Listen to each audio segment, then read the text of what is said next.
Daniel is in New York, but not as we know it.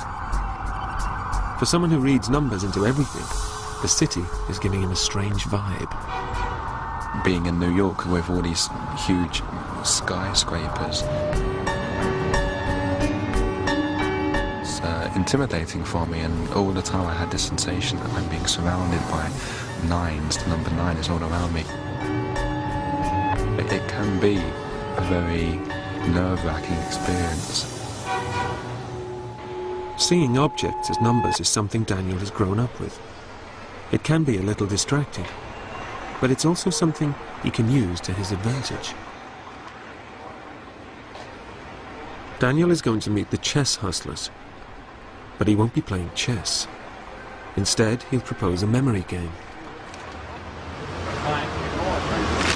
Want to interrupt again? I'm Daniel. He wants 5 minutes to memorize a board with 26 randomly placed pieces. And he's offering $10 for every mistake he makes. It's an offer they can't refuse. I was first having to imagine that it wasn't a chessboard but a sequence of numbers, and then I was experiencing the numbers as imagery.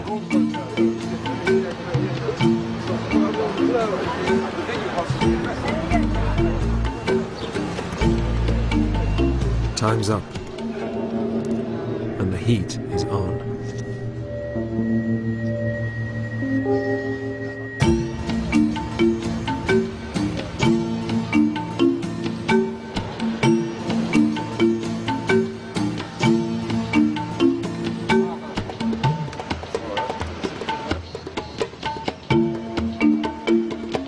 Okay, as good as I can do.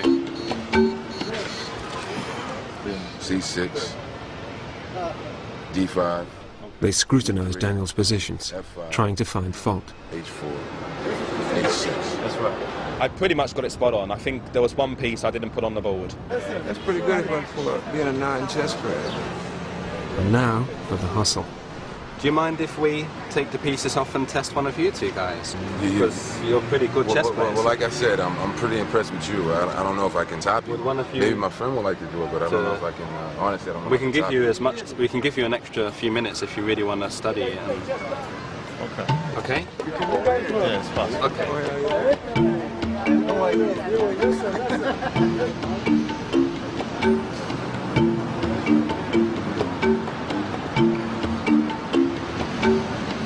The other guy, the chess hustler, I take my hat off to him. He was game. He went for it. He did it.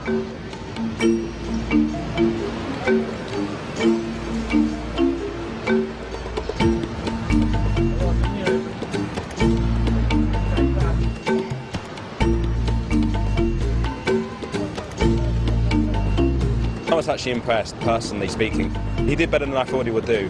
F5. I think he made 9 mistakes. H4, H6. For me, that's amazing. All the pieces that you remembered in the right order.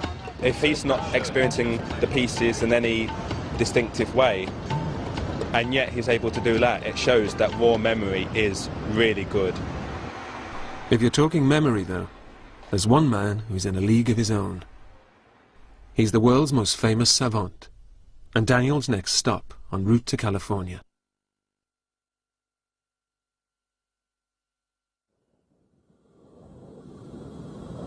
Daniel's next stop is the one he's been savouring. A meeting with the real Rain Man.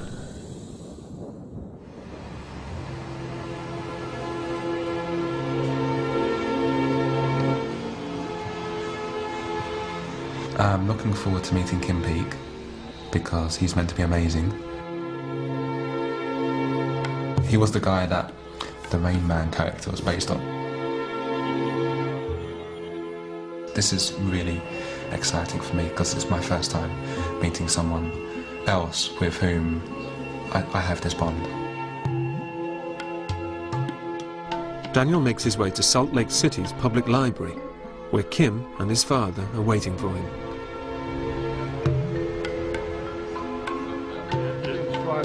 Hello. Nice to meet you too. Let's walk down in here. We can have this. They head off to a quiet corner, where Daniel can find out more about Kim's stupendous memory. Time they moved in there. With total photographic memory, he remembers everything he's ever read.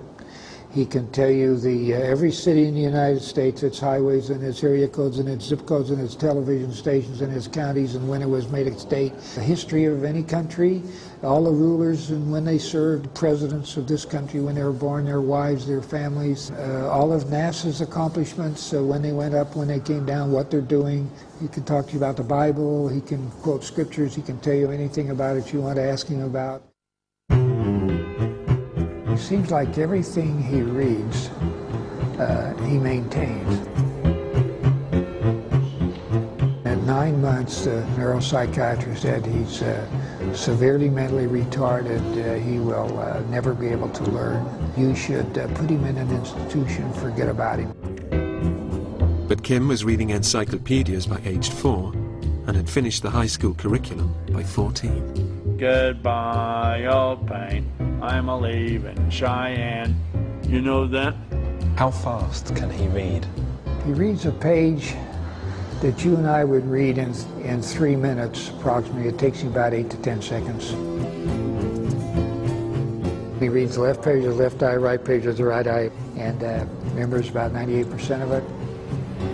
Go back through here.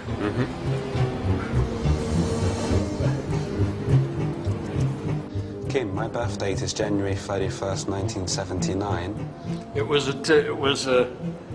a Wednesday, and this year it's a Saturday. We turned 2044 on a Sunday. What year did Queen Victoria become queen? 1837 to 1901. Kim, if Winston Churchill was alive today, how old would he be? 130. And what day of the week would his birthday fall on this year? It would be on a Tuesday, the last day of November. In 1987, Kim met actor Dustin Hoffman and became the inspiration for the hit movie Rain Man. We went to Hollywood the next morning, and Kim spent the day with Dustin and all of his film friends. And it was amazing, all the things they asked him and all the things he knew. It was just like I hadn't known him before. There were so many new things that came out of him. Although I'm much older, you're still a fine man. Thank you. So are you. Yes. And he says you don't have to be handicapped to be different, because everybody's different.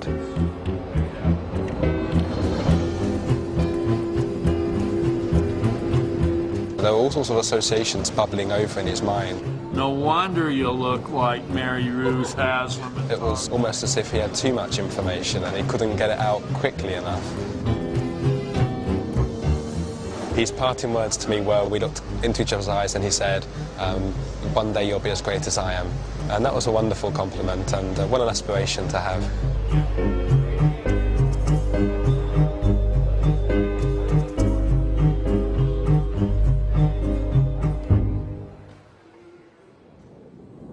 Before he encounters the scientists, Daniel is making one last stop. Inspired by Rain Man, he's in Las Vegas to see if he can use his amazing memory to beat the house.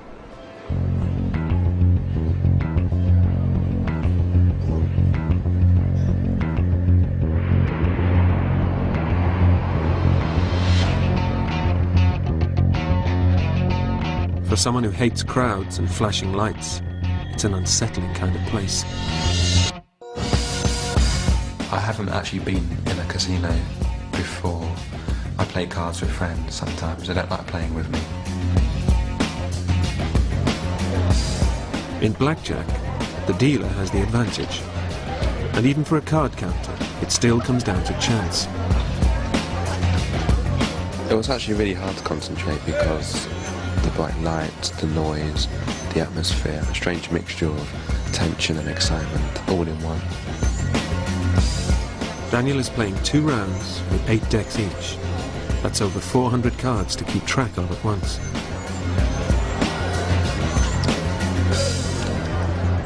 Round 1 is a disaster. Daniel's chips are disappearing fast. And memory alone just isn't giving him an edge.